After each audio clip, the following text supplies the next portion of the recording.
Agora, simplesmente, o pré-candidato que mais cresce nas pesquisas presidenciais. Ele que tem um plano concreto para mudar esse país. Faça um barulho para Renan Santos!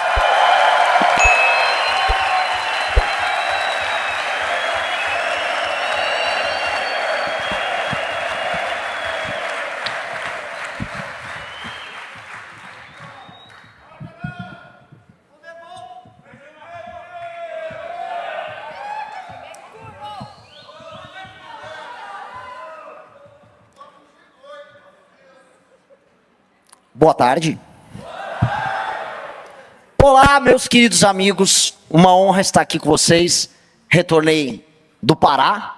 Agora, grandes aventuras no estado paraense.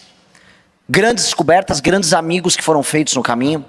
Descobri que a gente está muito maior do que a gente jamais imaginou estar. É incrível. Algumas pesquisas ainda saem.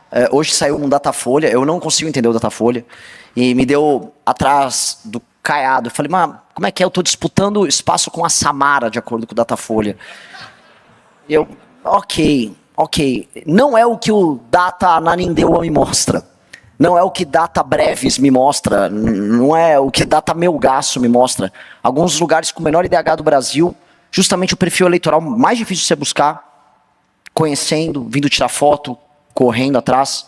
Então, eu queria só fazer essa pequena introdução, porque tem tudo a ver com o que nós vamos falar hoje e com o que eu vou falar, especialmente aqui nesse discurso.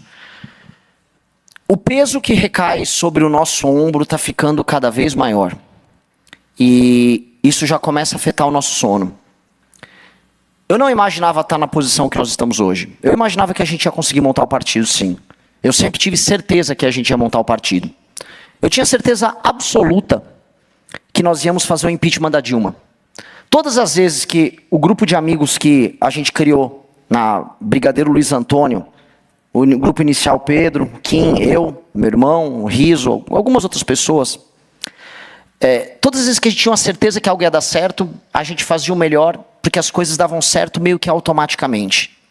E elas davam certo a despeito de todas as dificuldades e improbabilidades. Eu me lembro que quando eu conheci o Kim, foi numa festa de libertários horrível. E ele teceu comentários horrorosos a meu respeito. Ele falou que eu estava com a camisa meio aberta e com... Enfim, eu sou latino, então eu tenho pelos no peito. E ele achou aquilo horripilante. Ok. Lide com a minha latinidade. Eu tirei fotos recentemente nessa linha também, eu recebi comentários similares. Mas ali eu conheci ele, e quando houve o segundo turno entre Aécio Neves e Dilma Rousseff em 2014, nós tentamos lutar contra a Dilma, chamamos um amigo, Danilo Gentili, para trabalhar conosco no vídeo, e mesmo assim, fazendo um impacto grande, a Dilma venceu. E ali não havia mais nenhuma esperança, e esse é o ponto que eu queria colocar. Não havia mais esperança de nada, porque o PT havia vencido, e todo mundo que ficou atônito, que mesmo com o escândalo do Mensalão estourando, mesmo com a Lava Jato já funcionando, mesmo o escândalo do Petrolão já sendo descoberto pelas pessoas, mesmo com as manifestações de 2013 tendo acontecido, as pessoas elegeram o PT. E aí daquele pequeno escritório, sem nenhuma probabilidade de vitória, a gente se insurgiu como a última esperança. E a verdade é que o impeachment da Dilma Rousseff foi a última esperança de uma geração. O último ato de resistência. E a história é cheia desses atos. Os atos improváveis que são feitos imaginando a própria derrota. Eu sei que é clichê citar esse exemplo, mas o que foram os 300 de Esparta, além de um grupo de homens que foram para a derrota certa? Eles se encaminharam para a derrota certa. E esse ato de resistência final foi maior do que todas as vitórias que o grupo deles, os gregos, tiveram depois. Essa história de empreender a última resistência, de ser a última esperança, é a história mais inspiradora que a gente pode ouvir. E a gente tentou ser a última esperança naquela época, e contra todas as probabilidades, sem dormir, sem recurso, rodando o Brasil a pé, nós nos construímos, nós aprendemos a trabalhar em conjunto, e nós vencemos. E foi ali que eu descobri o melhor de mim, o melhor do meu irmão, o melhor do Pedro e o melhor do Kim. Porque ao Kim coube o papel muito estranho de ser colocado com 18, 19 anos de idade como porta-voz daquilo tudo. Ele que fazia os debates, ele que ia na televisão, ele que respondia os questionamentos. Boa parte das reuniões de articulações era ele a fazer, com 18 a 19 anos. E eu trabalhar com um cara como ele, eu era um privilegiado. Nunca trabalhei tão bem com alguém na minha vida. Era um privilégio trabalhar com ele. As ideias, as inovações, a confiança de que quando você entregava a bola para ele, ele vai fazer o gol. Ele, nesse sentido, ele é o oposto do Rafinha. Piadas com Copa. É certeza de gol. E essa confiança a gente teve. Amigos saíram, amigos chegaram, o Arthur narrou a chegada dele, o Guto narrou a chegada dele, a Amanda chegou depois. E nós fomos novamente aqueles a empreender a última resistência, que era a resistência contra o bolsonarismo no nosso próprio campo. Fomos os únicos a se insurgir contra uma traição no próprio campo. Nós fomos até o precipício, e as pessoas que saíram às ruas para derrotar o PT, olharam para nós e falaram, por que você ainda não pulou? Pula aí do precipício, vocês não têm mais utilidade. O Kim foi o primeiro a pular. Pulou, foi lá, se esborrachar no chão. E nós cumprimos esse papel de empreender a última resistência dentro de um campo político prostituído. Um campo político de fracos e canalhas. Eu tenho vergonha de ser chamado de direita no Brasil. Porque a direita no Brasil é composta por fracos, vagabundos, oportunistas e canalhas. Porcos, ratos que se aliaram por voto com o senhor Jair Bolsonaro nos piores momentos da direita e do nosso campo. Campo de vagabundo. Só tem vagabundo no campo da direita. Nenhum deles é homem. Eu olho os demais pré-candidatos da direita à presidência da República e eu vejo homens que nos momentos difíceis se acovardaram. Eu vejo o Eufíates, aquele corcunda que se aliou aos persas por não ser capaz de estar junto com os espartanos. Todos eles que agora ousam balbuciar uma crítica ao Flávio Bolsonaro. Mas lá em 2020 ninguém balbuciou nada. Eles soluçavam com as bolas do Bolsonaro na boca deles. Essa é a grande verdade. Na dificuldade, a gente se propôs a ser a última esperança e veja só, nós fomos largados ao relento. E à época, nós decidimos, por conta de uma operação policial canalha tocada pelos nossos inimigos, nós decidimos fazer uma reunião para fechar o MBL. E nós nos encontramos na casa dos meus pais, e o Kim falou, Renan, faz o que quiser, mas é um erro. Tenta mais um pouquinho, o Arthur pode ser candidato a prefeito, vai que as pessoas ainda não acreditam na gente. E o Arthur, ele se entregou de uma maneira incrível naquela campanha de 2020, quem lembra, lembra. E havia uma espécie de Samara, na época, né, não lembro o nome dela, mas era uma mulher do PSTU, a Vera Lúcia, que também aparecia na frente do Arthur nas pesquisas, e o Arthur fez 10%, e a gente percebeu, nossa, talvez a gente não perdeu ainda, talvez esse pequeno fio de esperança ele está de pé. E ali as pessoas foram se juntando, e boa parte dos que estão aqui entenderam o nosso propósito histórico. E vibraram com as vitórias do Kim Kataguiri, solitárias, quando, por exemplo, ele derrubou a PEC da impunidade de 2021. Quem lembra disso? A campanha que ele fez nos grupos de WhatsApp, a campanha que ele fez de mobilização na internet, aquele movimento que mobilizou PT e bolsonarismo para salvar os ladrões do Congresso. Quem lembra? Em 2022, o Kim foi cancelado, tentaram derrubar o mandato dele. Nós estivemos com ele, e quando logo em seguida o Arthur foi cancelado, e eu em menor escala também fui, foi ele a nos defender. Foi ele prejudicado do ponto de vista da saúde ali, sendo cancelado, sendo detonado, sendo chamado de nazista por conta de uma participação no podcast. Foi ele a ter que segurar a onda, recolher os cacos e defender os amigos que foram para a Ucrânia. Isso tem um peso que ninguém vai entender.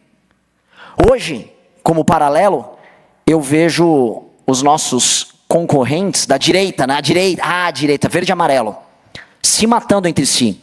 Michele odeia Flávio, que odeia Nicolas, que odeia Zema, que odeia Caiado, que odeia Jair, que odeia Michele, que com certeza odeia Jair. Odeiam-se todos, porque não há amizade verdadeira entre eles. Não há nem a amizade fraterna de amigos verdadeiros ou de membros da própria família, e tampouco a amizade de compromisso, porque é um campo político prostituído, um campo político vendido, um campo político de fracos, um campo político que parte dele já começou a se arrastar atrás de mim em pequenos municípios. Começou a acontecer, amigos. Começou a acontecer. Já vi no Pará. Já vejo algumas laranjas podres, mas laranjas se aproximando. Una a direita também. O Renan está unindo a direita. Não vou unir essa direita. Eu vou liderar o campo, o que é muito diferente de me unir com um fraco. Nós nascemos para liderar. Sempre. Fomos nós a liderar nos piores momentos. E seremos nós a liderar nos melhores momentos. Em 2022, quando participando das eleições, uma lição muito dura. A Amanda e o Renato não conseguiram vencer. O Kim me chamou na rua, o Kim estava chorando e falou, eu vou concorrer com a prefeito, eu vou concorrer para prefeito. E aí naquele período que ele começa a se construir como pré-candidato a prefeito de São Paulo, já aparecendo com 10% em algumas pesquisas, a gente começa a perceber que não haveria o partido para ele. E enquanto isso, enquanto ele tentava construir, a gente estava do outro lado, com muitos de vocês, construindo a nossa própria casa. Essa casa aqui. A gente estava construindo, porque ali a gente estava visando.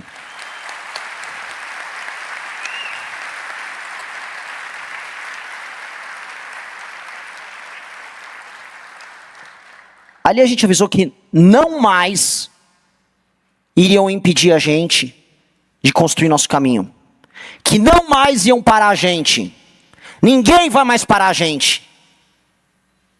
Então quando o Kim retirou a candidatura dele de prefeito, ele já não sentiu. Nós não sentimos. Porque a gente já sabia naquela época que a gente teria a nossa casa. E que outras candidaturas viriam. E que outras possibilidades viriam. No final do ano passado, o nosso partido foi constituído. 7-0 no TSE.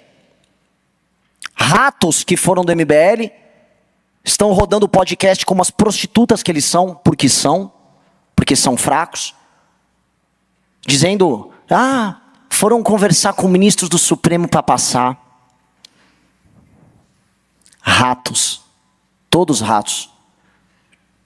Os ministros do Supremo, do TSE, todos tiveram que lidar diante dele com o partido que coletou mais assinaturas, que coletou e bateu meta em todos os estados da federação, no menor período de tempo, com o maior número de validações. Nós não precisamos sentar para conversar com ninguém, porque nada disso era necessário quando a gente faz a lição de casa bem feita. E nós fizemos muito bem feita a nossa lição de casa. Isso nos permitiu, no final do ano passado, falar, vamos disputar as eleições presidenciais. Já no nosso congresso, ano passado, 5.000 pessoas, gente de outros países presentes falando, há algo de especial no que essas pessoas estão fazendo. Matérias começaram a surgir não só no Brasil, e a imprensa brasileira, por muitas vezes muito lenta, não entendeu o que estava acontecendo. Mas nos Estados Unidos entenderam, na Inglaterra entenderam, antes da imprensa brasileira. Quando as pessoas aparecem assustadas, eles estão liderando entre os mais jovens. Eles já deveriam saber isso quando nós já estávamos coletando as assinaturas com milhares de jovens nas ruas. Ou quando qualquer estatística de YouTube demonstrava que a gente era o grupo que mais crescia nas redes sociais com esse grupo social. Aí esse grupo falou, Renan, é você. Eu falei, ok. Nunca fui candidato. Mas eu entendi que teria que ser eu. Começo a rodar o Brasil. Começamos a montar o time. Renato, Oliver começam a organizar as chapas ao redor do Brasil. Milhares de líderes nossos, que nunca foram candidatos também, começaram a passar pela árdua tarefa de se tornarem candidatos. Os que estão aqui perderam a eleição. Bertolucci, por pouco, por 4 votos. estão agora diante da própria casa, diante da chance de vencer. E você será deputado. Outros se juntaram no caminho. O Léo, que está aqui. Outras que eram militantes, como a Ludmilla, se tornou uma candidata. Muito possivelmente uma deputada federal eleita. Outros, como o Ítalo, o melhor vereador que eu conheci, está aqui pronto para se tornar deputado estadual. Eu não vou ficar dando o nome de todo mundo, senão vou parecer, né, aqueles políticos tradicionais. Mas todo mundo tem sua jornada nisso. E eu comecei a minha. Eu comecei a rodar o Brasil 0,5%, 1%, 2%, e botando a seguinte meta. Primeiro, chegar no tal do 1%, porque aí as pesquisas vão me colocar de maneira reiterada. Depois, ultrapassar os governadores. Aconteceu. Depois, chegar aos 10%, antes de agosto. E já comecei a parecer bem próximo disso, tanto nos trackings quanto em alguns estados. Depois, buscar o Flávio e depois derrotar o Lula. Isso soava uma loucura, como soa loucura montar o partido e como soava a loucura a gente naquele pequeno escritório derrubar a Dilma Rousseff. Mas a loucura persistiu. E a loucura começou a se transformar naquilo que eu citei logo no começo dessa fala. Diante de um quadro em que Flávio Bolsonaro, herdeiro da família de ladrões, filho mais velho dos idiotas, deputado estadual da rachadinha, senador favorito do Vorcaro, e incapaz de vencer o Lula no segundo turno, em qualquer circunstância, diante do cenário em que ele está em segundo, de maneira lógica, a última esperança para vencer o Lula é essa turma que está aqui.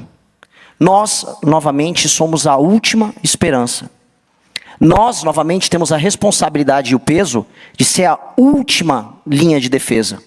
Vocês pararam para pensar no peso que nós temos? Não é ninguém além de nós. São vocês que coletaram assinaturas, são vocês que foram atacados na internet, são vocês que estão divulgando a gente, são vocês que estão nos grupos de WhatsApp, são vocês que são pré-candidatos, são seus familiares que serão atacados, são seus amigos que vão se perder, são as pessoas que vão trair a gente, são as dores que a gente vai passar, são os nãos que a gente vai tomar na cara. Somos nós. Somos nós. Nós somos, tal qual quando a gente surgiu, a última linha de defesa. Isso começou a me tirar o sono, pela primeira vez. Porque começou a pesar. E a gente pode vencer. Porque quando a gente se torna essa última linha de defesa, se torna igual um gato que fica acuado. E quando você não pode mais se defender, o que te resta? É atacar. E graças a Deus a gente é um pouco maior do que um gato, a gente é uma onça. Então nosso ataque vai doer bem mais.